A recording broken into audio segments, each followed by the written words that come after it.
Do you want to become a SOC analyst, but still not totally sure what that looks like? This is much more common than people care to admit these days. A lot of people want to become a SOC analyst, but when you ask them to define what they do, it does get pretty fuzzy pretty quick, and that matters. Because if you don't understand what the role is, it becomes really difficult to become job ready for that role. So, in this video, we're going to make that much clearer for you. We're going to break down what SOC analysts actually do during their day, what responsibilities tend to show up the most, where beginners often get surprised, and what this means to you if you're trying to prepare for your first SOC or entry level cybersecurity role. All right, so the first thing to understand is that SOC analyst role isn't what most beginners imagine. People often imagine nonstop incident response, constant attacker takedowns, or some kind of high speed Moxie version of cybersecurity that we've all seen in the movies. The reality is a lot more grounded than that. A lot of SOC work is about monitoring alerts, triaging activity, checking context, deciding what matters, documenting what happened, escalating when needed, and communicating clearly. That may not sound as flashy as you imagine, but it is important work because the SOC is where suspicious activity gets noticed, escalated, and turned into action. So, what does a normal day actually look like? Let's start with alerts. One of the most common aspects of a SOC analyst role is to look at alerts that come from different tools. That might include endpoint, email, authentication, firewall, or network, and finally, SIM detections in general. An analyst usually isn't looking at one alert in isolation at a time in a quiet, calm environment. They're often looking at a queue, a dashboard, or a group of alerts that require attention. And the first job usually isn't prove this is an attack. The first job instead is what am I looking at and how seriously should I take it? This is where triage comes in. Triage is a huge part of SOC work. This is where analysts start figuring out what triggered the alert, which host or user is involved, how severe it appears, whether it looks suspicious, expected, or incomplete, and finally, what context is missing. This is one of the biggest mindset shifts for beginner analysts. It's not just about tools, it is prioritization under uncertainty. A lot of folks actually get overwhelmed early on because they feel like they have to understand everything off the rip. But a better goal is to reduce uncertainty step by step. What do we know? What don't we know? What should we check next?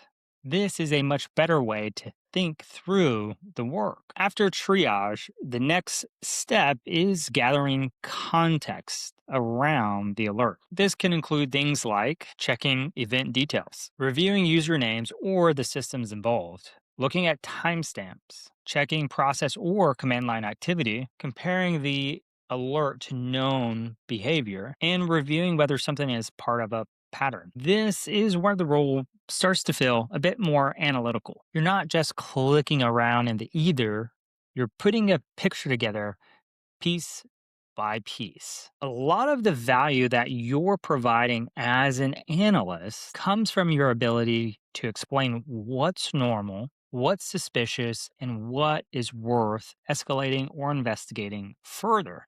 And this brings us to another big part of your day to day, which is escalation. Entry level analysts aren't expected to solve everything by themselves. A lot of your job is knowing when to close something, document it clearly, request more information, or escalate it to someone more senior. And believe it or not, this is an underrated skill. Sometimes people think good analysts are the ones that know everything. In reality, good analysts are often those who make sound judgment calls, document clearly, escalate at the right time, and know the right questions to ask. And this leads me to one of the not so fun parts of being a SOC analyst: documentation. SOC analysts happen to write a lot of notes. They document what was observed, what was checked, what evidence exists, what conclusions were reached, and what needs to happen next. And this matters because being a SOC analyst is more than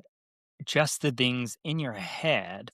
It's whether someone can understand what's going on based off of your notes and documentation. This is one of the reasons why this soft skill of communication matters. It's just not technical, it is the technical piece plus clear communication. Another part of this that happens to be more technical is understanding what normal looks like. You'll hear this described in a bunch of different ways, such as baselines, expected behavior, known good activity, and environmental context. These all describe the same thing. What is normal? And the reason this matters is, well, pretty simple. You cannot detect unusual activity if you don't know what's normal. This is one of the reasons labs matter. They let you start seeing those relationships between activities, logs, alerts, and investigation steps. Even if the lab happens to be a little on the simple side, it starts to help build these connections out,